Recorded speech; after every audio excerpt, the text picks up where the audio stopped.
हाय बच्चों, कैसे हो? Very fine. तो माई सेल्फ विष्णु सोनी वापस से को साइंस अकेडमी डिजिटल प्लेटफॉर्म पर आपका वेलकम। तो लास्ट वीडियो आप लोगों ने देखा बेटा, इसमें हम लोगों ने जंतुओं में जनन,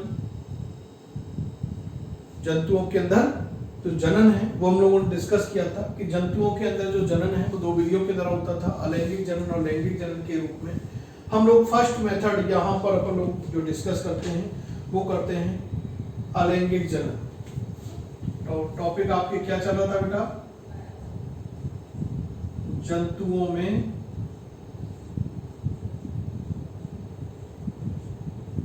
जनन,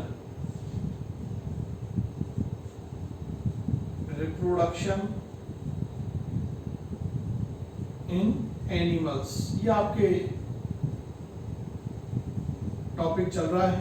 तो जंतुओं के अंदर बेटा जो जनन था वो हम लोगों ने देखा दो विधियों के द्वारा होता है। इसमें से फर्स्ट जो विधि है वो आप लोग हेडिंग बनाएंगे अलैंगिक जनन।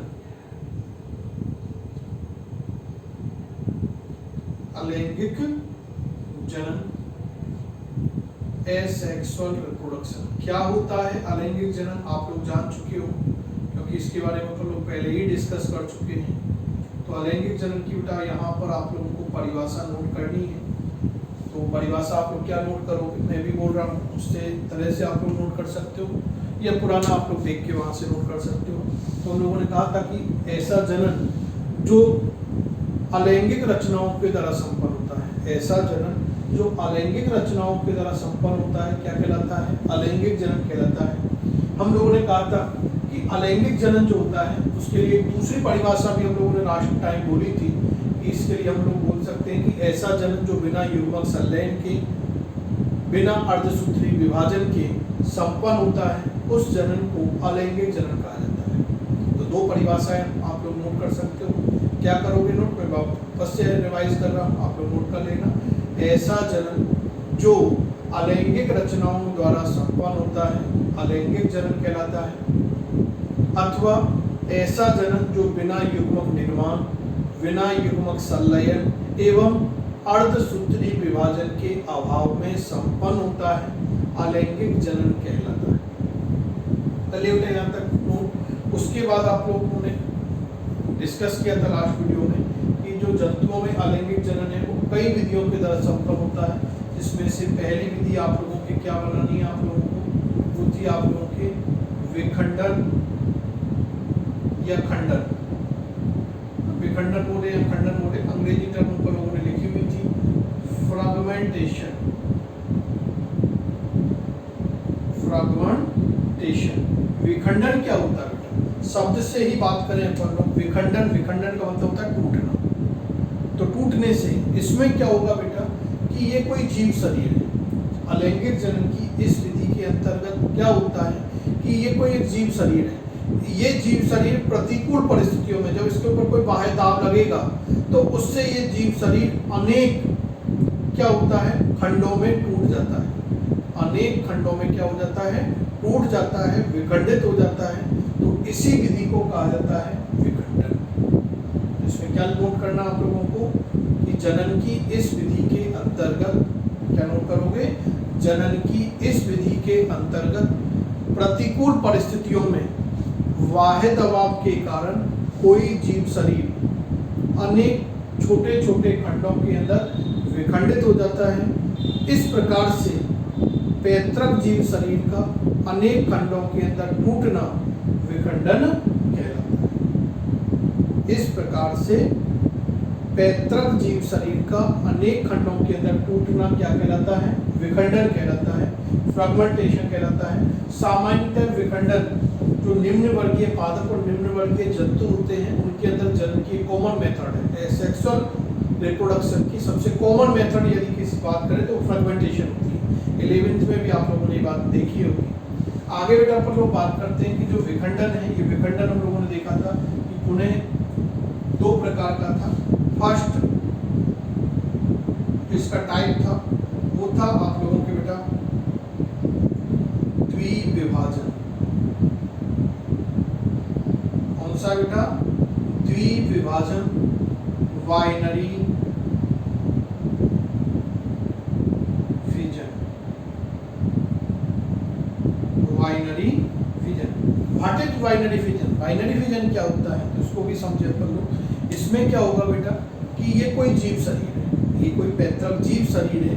ये पैतृक जीव शरीर प्रतिकूल परिस्थितियों में नहीं बल्कि अनुकूल परिस्थितियों में, यहाँ बात की थी अपन लोगों ने प्रतिकूल परिस्थिति या बाह्य दबाव की बात की थी। यहाँ बात करेंगे कि इसके अंदर जो पैतृक जीव शरीर होता है वो पैतृक जीव शरीर अनुकूल परिस्थितियों के अंदर दो समान खंडों के अंदर क्या हो जाता है, विखंडित हो जाता है और प्रत्येक खंड से नए जीव का निर्माण होता है।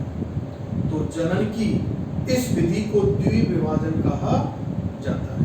तो इसमें क्या नोट करें, तो इसमें फर्स्ट पॉइंट तो क्या लिखेंगे,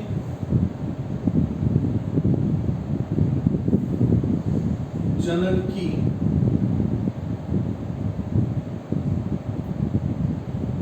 इस विधि के अंतर्गत, जनन की इस विधि के अंतर्गत पैतृक जीव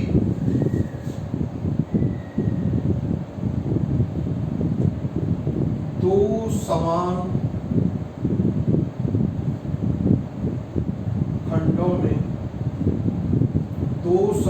खंडों में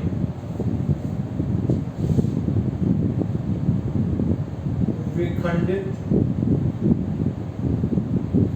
हो जाता है, विखंडित हो जाता है। जनन की इस विधि के अंतर्गत पैतृक जीव दो समान खंडों में क्या हो जाएगा बेटा, विखंडित हो जाता है। इसलिए इसको द्विविभाजन कहा गया। द्वि यानी दो, विभाजन यानी बंटना। इसमें जीव शरीर, मुख्य जो जीव शरीर है वो दो समान खंडों में विखंडित हो जाता है। आगे बेटा इसकी बात कर रहे हैं अपन लोग, तो इसके अंदर क्या होता है, यह अनुकूल परिस्थितियों के अंदर, अनुकूल परिस्थितियों में, अनुकूल परिस्थितियों में संपन्न होता है। द्विविभाजन जो होता है, बाइनरी फिजन जो होता है वो कब संपन्न होगा बेटा, अनुकूल परिस्थितियों के अंदर संपन्न होता है, फेवरेबल कंडीशंस के अंदर होता है। एग्जाम्पल की बात करें तो एग्जाम्पल इसके अंदर अमीबा में इस प्रकार का जनन होता है द्विविभाजन के द्वारा। पैरामीशियम के अंदर होता है, पैरामीशियम,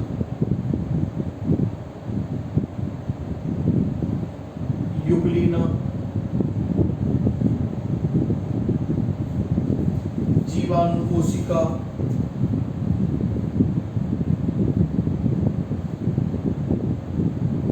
जीवाणु कोशिका आदि। तो ये एग्जाम्पल आप लोगों को याद रखने हैं। लेकिन आगे बेटा इसके बारे में अपन लोग और ब्रीफ लेवल पे बात करें, बोर्ड लेवल तक तो यहाँ तक काम चल जाएगी, एनसीईआरटी में भी आप लोगों के यहाँ तक है।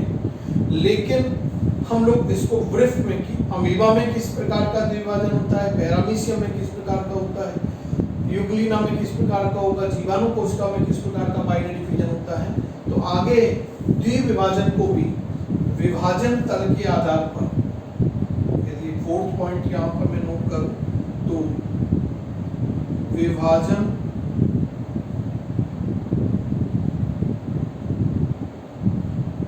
तल के आधार पर, विभाजन तल के आधार पर जो द्विविभाजन होता है बेटा, बाइनरी फिजन जो होता है, ये डिफरेंशिएट इन फॉलोइंग टाइप। द्विविभाजन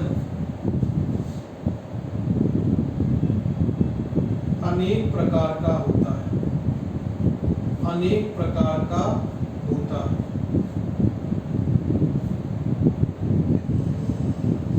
तो आप लोग लास्ट इसमें क्या पॉइंट बनाएंगे, विभाजन तल के आधार पर या विभाजन अक्ष के आधार पर द्विविभाजन अनेक प्रकार का होता है। एक एक प्रकार की बात करते हुए अपन लोग चलते हैं। यहाँ तक आप लोग नोट कर लिया होगा। फर्स्ट बेटा आप लोगों के जो है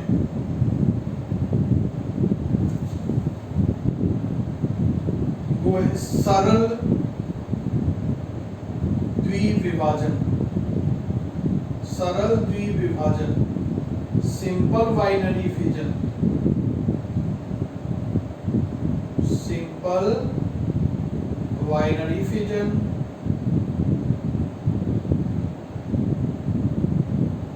क्या होता है बेटा सरल द्विविभाजन, जिसके बारे में हम लोग देखें तो इस प्रकार के द्विविभाजन के अंदर जो पैतृक जीव शरीर होता है बेटा, ये कोई पैतृक जीव शरीर है, ये किसी भी अक्ष से दो समान खंडों के अंदर क्या हो जाता है, विभाजित हो जाता है। तो इसमें क्या नोट कर सकते हैं,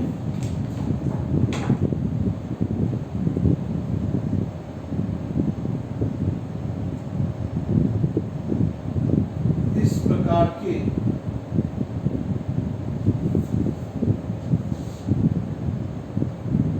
द्विविभाजन में,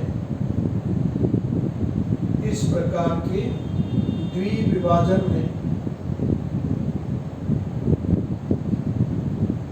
पैतृक जीव किसी भी अक्ष अथवा तल से, किसी भी अक्ष अथवा तल से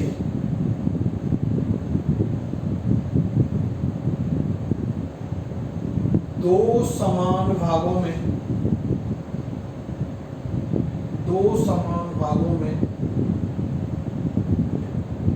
विभाजित हो जाता है, विभाजित हो जाता है। इस प्रकार के यदि द्विविभाजन की बात करें तो सामान्यतः अमीबा के अंदर इस प्रकार का द्विविभाजन पाया जाता है।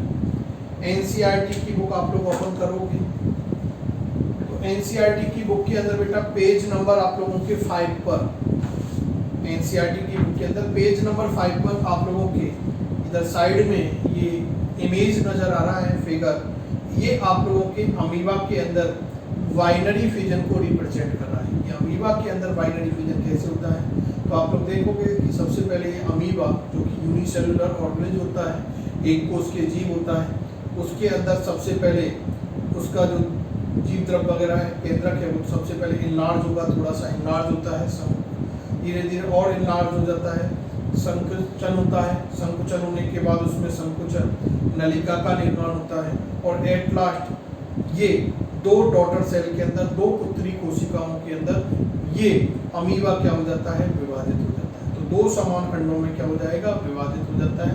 तो इस प्रकार का आपके ये डायग्राम भी आप लोगों को इसके बाद यहाँ पर ड्रॉ करना है।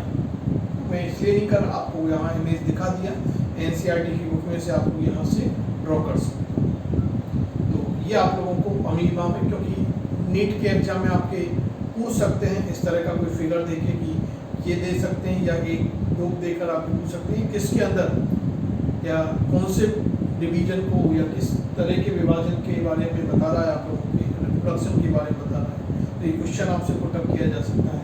और सामान्यतः आप लोगों ने पढ़ा भी होगा, 11th के अंदर लिखा हुआ है कि जो द्विविभाजन होता है ये आप लोगों के बेटा अपने आप में कोशिका विभाजन भी है, कोशिका विभाजन भी है। तो ये आप लोगों को याद रखना है। ये सबसे पहला आपके सिंपल बाइनरी फिजन होता है। सिंपल बाइनरी फिजन के बाद में हम लोग सेकंड टाइप के बारे में डिस्कस करते हैं। वो बेटा आप लोगों के अनुप्रस्थ, सेकंड टाइप क्या बनाओगे, अनुप्रस्थ द्विविभाजन, अनुप्रस्थ द्विविभाजन, इंग्लिश में ट्रांसवर्स बाइनरी फिजन। इसके अंदर बेटा क्या होगा, आप लोगों को क्या करना है, तो इसके अंदर आप लोग, मैं बोल रहा हूँ ऐसे आप लोग नोट करना कि इस प्रकार के, इसके कंपैरेटिवली लिखते हुए चलेंगे अपन लोग। तो इस प्रकार के द्विविभाजन में, इस प्रकार के द्विविभाजन में क्या चेंज करना है वो आपको आगे आ जाएगा। में पैतृक जीव किसी भी अक्ष या तल से दो समान भागों में विभाजित हो जाता है। ऐसा तो कलर सरल में लिखा है, यहाँ पर क्या लिखेंगे, इस प्रकार के द्विविभाजन में पैतृक जीव अनुप्रस्थ अक्ष से, इससे अनुप्रस्थ अक्ष से दो समान भागों में विभाजित हो जाता है। इस प्रकार के द्विविभाजन में पैतृक जीव अनुप्रस्थ अक्ष से दो समान भागों में विभाजित हो जाता है। केवल चेंज क्या करना है, या किसी भी अक्षीय तल लिखा, यहाँ अनुप्रस्थ अक्ष लिखना, बाकी कोई चेंज नहीं करना, सेम लैंग्वेज बनानी है। एग्जाम्पल की बेटा बात करें तो एग्जाम्पल होता है आप लोगों के पैरामीशियम। पैरामीशियम, तो पैरामीशियम में ट्रांसवर्स टाइप का बाइनरी फीचर होता है, और एक होता है जीवाणु कोशिका, बैक्टीरियल जो सेल होती है, जीवाणु कोशिका में भी इस प्रकार का द्विविभाजन होता है। तो ट्रांसवर्स होता है बेटा इस तरह से, इस तरह से यदि कटे जीव दो समान भागों में तो उसको बोलेंगे ट्रांसवर्स। और उसके बाद थर्ड टाइप है अनुदैर्ध्य या लंबवत द्विविभाजन। इंग्लिश में बोले तो लॉन्गिट्यूडनल ट्यूडिनल बाइनरी फिजन। तो बेटा क्या आएगा इसके अंदर, तो इसमें भी कोई चेंज नहीं करना, केवल आपको थोड़ा सा माइनर चेंज करना है। वो क्या है कि इस प्रकार के द्विविभाजन में पैतृक जीव लंबवत अक्ष से, यहाँ लिखा अनुप्रस्थ, यहाँ क्या लिखना है लंबवत, लंबवत अक्ष से दो समान भागों में विभाजित हो जाता है। और इस प्रकार का जो द्विविभाजन होता है बेटा वो किसके अंदर होता है, वो होता है युग्लिना के अंदर। इसमें होगा युग्लिना के अंदर। और युग्लिना क्या है बेटा, याद करो युग्लिना क्या है, तो euglena is a connective chain between living और नॉन लिविंग, नहीं प्लांट और एनिमल, पादप और जंतुओं के मध्य के योजक कड़ी है। लिविंग और नॉन लिविंग के बिटवीन कनेक्टिव चेन तो वायरस होता है, लेकिन पादप और जंतुओं के मध्य की योजक कड़ी किसे कहा जाता है, आप लोगों के युग्लिना को कहा जाता है। तो आज के इस वीडियो के अंदर बेटा अपन लोगों ने अलैंगिक जनन की पहली विधि, खंडन, और उस खंडन के अंदर द्विविभाजन के बारे में और द्विविभाजन के भी विभाजन अक्ष के बारे में जो प्रकार होते हैं उनके बारे में डिस्कस किया था। Thank you.